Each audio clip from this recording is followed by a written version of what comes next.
Hello everyone, welcome to my channel Paul kitchen. আজকে আমি হাজির হয়েছি আপনাদের জন্য দুর্গাপুজো উপলক্ষে স্পেশাল একটা ইউনিক নিরামিষ রেসিপি নিয়ে। তো আপনারা তো বিভিন্ন জন বিভিন্ন রকমভাবে চাল কুমড়ো রান্না করে খেয়েছেন, কখনো কি বুটের ডাল দিয়ে রান্না করে খেয়েছেন? যদি খেয়ে থাকেন চলুন দেরি না করে শুরু করা যাক ইউনিক এই রেসিপিটা। আর আপনাদের এসে ভালো লেগে থাকে অবশ্যই লাইক কমেন্ট সাবস্ক্রাইব করে পাশে থাকা বেল আইকনটা অবশ্যই প্রেস করে দেবেন। তো মেহাজ যে চাল কুমড়ো দেখতে পাচ্ছেন ওটা দিয়ে আজকে আমাদের রেসিপিটা হবে। তো প্রথমে এটাকে মাছ বরাবর কেটে নিল। এই যে দু টুকরো হলো, এক টুকরো দিয়ে আজকে আমাদের রেসিপিটা হবে, আরেক টুকরো দিয়ে আরেকটা অন্যদিন আরেকটা রেসিপি তৈরি করব। তো প্রথমে চাল কুমড়োটাকে আমরা এমন করে মাছ বরাবর কেটে নেব। দেখুন যেভাবে কাটছি ঠিক এমন টাইপের করে এটাকে আবার মাছ বরাবর কাটলাম। কাটার পর এটাকে বাইরের দিকে যে গাঢ় সবুজ রঙের যে খোসাটা আছে এটাকে আমরা তুলে ফেলে দিতে হবে। তার জন্য এমন করে চেয়ে বাইরের থেকে সবুজ অংশটাকে আমরা তুলে ফেলেছি। দেখুন এই যে সবুজ যে চামড়াটা দেখতে পাচ্ছেন এটা দিয়ে কিন্তু আরেকটা রেসিপি তৈরি করা যায়। ওটা দিয়েও কিন্তু আমি আপনাদের আরেকটা রেসিপি তৈরি করে দেখাবো। তো এই দেখুন কি সুন্দর করে আমরা পুরো যে সবুজ রঙের খোসাটা আছে পুরো খোসাটাকে আমরা তুলে ফেলে দিলাম, এক ফোঁটাও কিন্তু খোসা নেই। এবার এই টুকরোটাকে আবার এমন করে মাছ বরাবর কাটবো। ঠিক যেভাবে কাটছে আপনাকে ঠিক এমন টাইপের করে কাটবেন, দেখবেন খুব সহজে চাল কুমড়োটা কাটতে পারবেন আর রান্নাটা খুব খেতে দারুণ লাগবে। এবার আমরা যে এই বিচিযুক্ত নরম অংশটা আছে, বিচিযুক্ত নরম অংশটাকে কিন্তু এমন করে আমরা কেটে ফেলে দেবো। কেটে ফেলে দিয়ে আরেকটু এমন করে কেটে ফেলবো, তাহলে কি হবে চাল কুমড়োটা ঠিকঠাক করে সিদ্ধ হবে, শক্তও থাকবে না। এবার আমরা এটাকে ডুমো ডুমো করে কেটে নিচ্ছি। দেখুন কি সুন্দর করে ডুমো ডুমো করে কেটে নিচ্ছে মা এই পিসগুলিকে। এমন করে কিন্তু আপনার চাল কুমড়ো যদি কাটেন দেখবেন তরকারি রান্না করার পর চাল কুমড়োটাও নষ্ট হবে না, চাল কুমড়োর তরকারিটাও সহজে নষ্ট হবে না।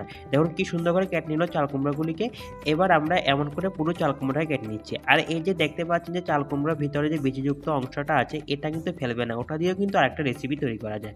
দেখুন আমরা পুরো চাল কুমড়োটাকে সুন্দর করে কেটে নিলাম। আর এদিকে ধরুন কিছু বুটের ডালকে আমরা জলের মধ্যে 3-4 ঘন্টার জন্য ভিজিয়ে রেখেছিলাম। এবার আমরা এটাকে সিদ্ধ করে নেব। তার জন্য প্রেসার কুকারের মধ্যে দিয়ে দিলাম পরিমাণ মতো জল, দিচ্ছি সামান্য একটু নুন আর দিয়ে দিচ্ছি ভিজিয়ে রাখা যে বুটের ডালগুলো দিলাম। দিয়ে এবার ঢাকাটা বন্ধ করে দিচ্ছি। এবার ঢাকাটা বন্ধ করে দিয়ে এবার আমরা এটাকে ওভেনে বসিয়ে দিলাম। দেখুন কি সুন্দর করে সিটি উঠতে শুরু করেছে, মোটামুটি 5-6টা সিটি হলে হবে। এবার আমার সিটি দেওয়া শেষ হয়ে যাওয়ার পর 10 মিনিট রাখার পর এবার আমরা ঢাকাটা খুলে নিলাম, নিয়ে দেখি ঠিকঠাক ডালগুলো সিদ্ধ হয়েছে কিনা। দেখুন যখন হাত দিয়ে প্রেস করছি দেখতে পাচ্ছেন ডালগুলো একদম পুরোপুরি সিদ্ধ হয়ে গেছে। এবার আমরা নামিয়ে নেব একটা বাটির মধ্যে। এবার আমরা ওভেনে একটা কড়া বসিয়ে দিলাম, পরিমাণ মতো সরষের তেল দিয়েছি, দুটো তেজপাতা, দুটো শুকনো লঙ্কা, পরিমাণ মতো 5 ফোড়ন। এবার ফোড়নটাকে একটু হালকা লালচে করে আমরা ভেজে নেব। দেখুন ফোড়নটা লালচে করে ভাজা হয়ে গেছে। এবার আদা বাটা, লঙ্কা বাটা, জিরে গুঁড়ো দেখলাম মশলা বাটা, মশলা দিয়ে নাড়তে থাকবো, নাড়তে দেখবে মশলা কষে গেছে। এবার আমরা দিচ্ছি পরিমাণ মতো 1 চামচের মতো সাম্বার মশলা। এটা যে কোনো মুদি দোকানে পেয়ে যাবেন, এটা যে কোনো নিরামিষ সবজিতে দিলে এই স্বাদ বেশ দ্বিগুণ হয়ে যায়। এবার আমরা দিয়েছি ডুমো ডুমো করে কেটে রাখা চাল কুমড়ো পিসগুলিকে, চাল কুমড়ো পিসগুলো মশলার সঙ্গে ভালো করে আমরা মিক্স করে নিচ্ছি। দিয়ে দিচ্ছি পরিমাণ মতো 1 টিস্পুন হলুদ গুঁড়ো আর দিচ্ছি পরিমাণ মতো 1 টিস্পুন নুন, দিয়ে সব কটার সঙ্গে ভালো করে মিক্স করে নেব। আর এটাকে দিয়েছি সামান্য একটু জল দিয়ে এবার আমরা এটাকে ঢেকে দেবো 10 মিনিটের জন্য। 10 মিনিটের মধ্যে পুরো চাল কুমড়োটা মশলার সঙ্গে খুব ভালো করে কষে যাবে। দেখুন 10 মিনিট পর ঢাকাটা সরিয়ে নেওয়ার পর দেখুন চাল কুমড়ো দেখুন কি সুন্দর করে মশলার সঙ্গে কষে গেছে। দেখুন চাল কুমড়োর কালারটাও দেখুন কি সুন্দর করে চেঞ্জ হয়ে গেছে, দেখি বুঝতে পারছেন কি সুন্দর করে কষে গেছে মশলার সঙ্গে। এবার আমরা একটা চামচ দিয়ে যখন চাল কুমড়োর মধ্যে প্রেস করছি দেখতে পাচ্ছেন খুব সহজে চামচটা ঢুকে যাচ্ছে, তার মানে বোঝা যাচ্ছে যে চাল কুমড়োগুলো খুব সুন্দর করে সিদ্ধ হয়ে গেছে, মশলার সঙ্গে কষে গেছে।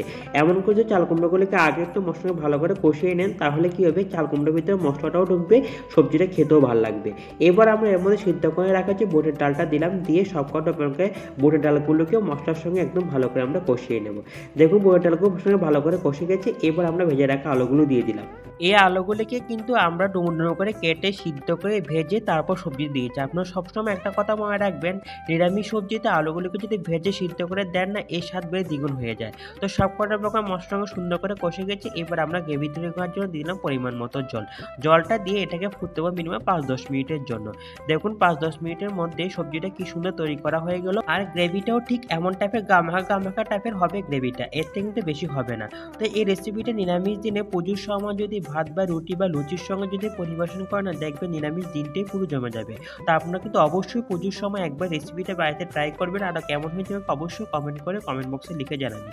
তো আজকে আমার ভিডিওটা এখানে শেষ করছি, নেক্সট আবার হাজির হবো অন্য কোনো ভিডিও নিয়ে। আসলে বাই বাই আপনাদের সবাইকে।